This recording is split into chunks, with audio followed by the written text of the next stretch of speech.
एक तरफ आप देखिए कि लालू प्रसाद यादव जी मंदिर मंदिर घूम रहे हैं और वो एक ऐसी छवि बनाने की कोशिश कर रहे हैं कि हम हिंदुओं में भी बने रहें। पिछले दिनों आपने देखा होगा कि जगदा बाबू ने किस तरह से टीका पर हमला किया, टीका लगाने वाले। देखिए पाठक जी का इंजेक्शन बहुत ज़्यादा चुभ रहा है और उसका परिणाम है कि उलूल जुलूल बयान देकर के अपने आप को बिहार के शिक्षा मंत्री अक्सर हिंदू धर्म के ग्रंथों को लेकर विवादित बयान देते आए हैं और एक बार फिर से उन्होंने एक बार रामचरितमानस पर कहा है पोटासियम साइनाइड।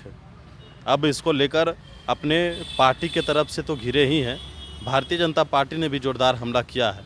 बात करते हैं जीतन राम पाजी की जो पार्टी है हम, उनके राष्ट्रीय प्रवक्ता है हमारे साथ, उनसे बात करते हैं।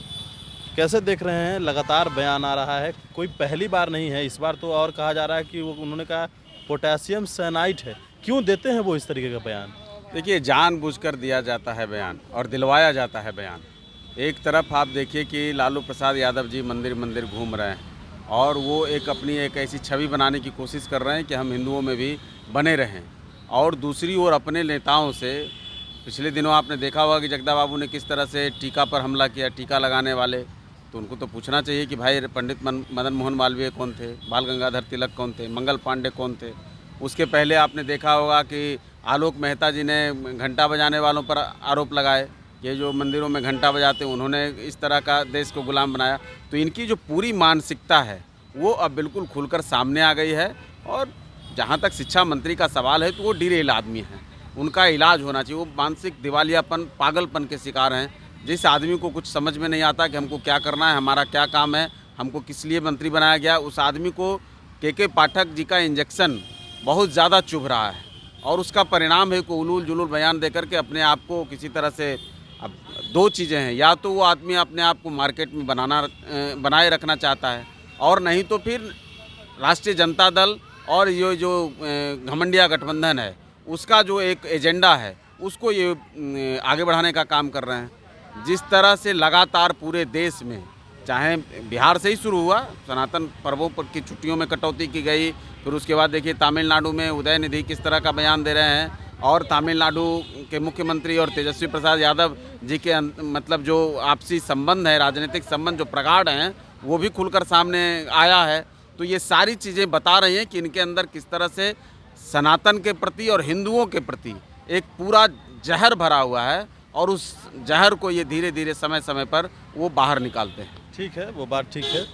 आपके जो पार्टी के संरक्षक हैं जीतन राम मांझी, उन्होंने भी कुछ कम कसर नहीं छोड़ा हिंदू धर्म पर पीछे बोलने में।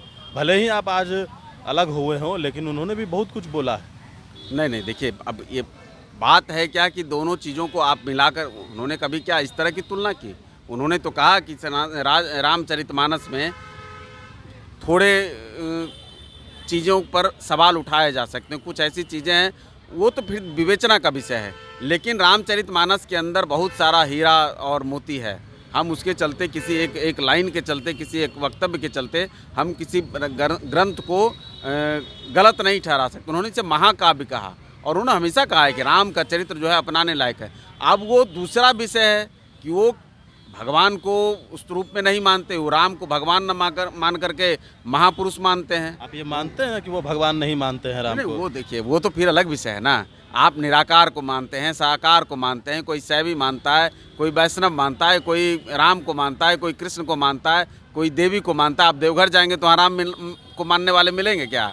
आप तमिलनाडु जाएंगे तो वहाँ फिर देवी को मानने वाले लोग मिलेंगे क्या? आप बंगाल जाएंगे तो फिर वहाँ राम को मानने वाले लोग मिलेंगे क्या? वो तो फिर अलग विषय है। वो किस देवता देवी को मानते हैं या फिर किस रूप में मानते हैं, कबीर के रूप में मानते हैं, वो अलग विषय है। लेकिन किसी धर्म ग्रंथ पर सवाल उठाना, किसी धर्म पर सवाल उठाना, किसी उस तरह के धार्मिक मतलब देवी देवताओं के ऊपर सवाल उठाना जिस रूप में ये लोग उठा रहे हैं, वो आपत्तिजनक है। बाकी अपनी अपनी आज़ादी है, सबको ही है, घट घट में राम और सबके अपने अपने राम। कोई एक राम मतलब कितने रूप में है और लोग कितने रूप में मानते हैं, वो अलग विषय है। कौन से राम को मानते हैं? राष्ट्रीय जनता दल तो कहता है कि हम हे राम को मानते हैं। आप कौन से राम को मानते हैं? अब वो किसी राम को नहीं मानते हैं। वो अगर राम को मानते तो रामचरितमानस को पोटेशियम साइनाइड नहीं कहते, वो दूसरे तरह की बात बोलते। आप मैं किसी दूसरे धर्म पर सवाल नहीं उठा सकता, मेरी सोच ऐसी नहीं हो सकती है। लेकिन आप अगर उनका बयान देखेंगे तो आप एक तरफ देखें कि रामचरितमानस पर, राम पर, हिंदुओं पर किस तरह से वो हमला करते हैं, और दूसरी तरफ दूसरे धर्म की वो किस तरह से दुहाई देते हैं। तो ये तो उनकी मानसिकता दिखती है ना। अगर है हिम्मत, अगर देखिए कोई व्यक्ति अगर निराकार को मानता है तो हम किसी को नहीं मानते हैं। आप किसको लेकिन- मानते हैं व्यक्तिगत? अब देखिए व्यक्तिगत चीज, हम तो सनातनी हैं, हम तो हिंदू के देवी देवताओं पर पूरी आस्था हमारी है, सनातन पर पूरी आस्था है। इसमें कहाँ, ये तो अपना अपना विषय है। हो सकता है हम 4 भाई हैं, चारों 4 देवी देवताओं को मानते हो, सबके आराध्य अलग अलग होते हैं। हमारे यहाँ तो आप अगर जन्म कुंडली भी बनाएंगे तो राशि के हिसाब से आपको देवी देवता भी बताया जाता है कि आपके इष्ट देव शंकर हैं, आपके इष्ट देव देवी हैं, आपके इष्ट देव राम हैं, किसी के इष्ट देव कृष्ण हैं, वो अलग विषय है। लेकिन हम सनातन, हम किसी धर्म को न माने तो हम नहीं माने, लेकिन उसके ऊपर जिस तरह से आघात ये कर रहे हैं वो आपत्तिजनक है। और मैं माननीय मुख्यमंत्री जी से ये बिल्कुल मांग करता हूँ कि ऐसे नापाक इरादे वाले लोगों को और ऐसे डिरेल्ड लोगों को तत्काल या तो मंत्रालय से बर्खास्त करें, अन्यथा आपको भी इसका समर्थक माना जाएगा। और ये नहीं चलेगा कि किसी और कोई बोल रहा है और हम उससे किनारा कर रहे हैं, बयान से किनारा कर रहे हैं। आपके मंत्रिमंडल के सदस्य हैं और क्या क्या अनाप शनाप लगातार बोल रहे हैं और आप कोई कार्रवाई नहीं कर रहे हैं। तो ये तो आपके नकारेपन को जनता भी नोटिस कर रही है। इस तरह से काम नहीं चलने वाला कि कोई कुछ बोल दे रहा है और हमने उस बयान से किनारा कर दिया और फिर साथ में मिलकर शाम में चाय पी रहे हैं, फिर खाना खा रहे हैं। ये नहीं चलने वाला है। चलिए, बिल्कुल। तो हमारे साथ जीतन राम मांझी की पार्टी की राष्ट्रीय प्रवक्ता थे और साफ तौर पर इन्होंने अपनी बातों को रखा। विनेश फोर्नेशन के साथ नमस्कार।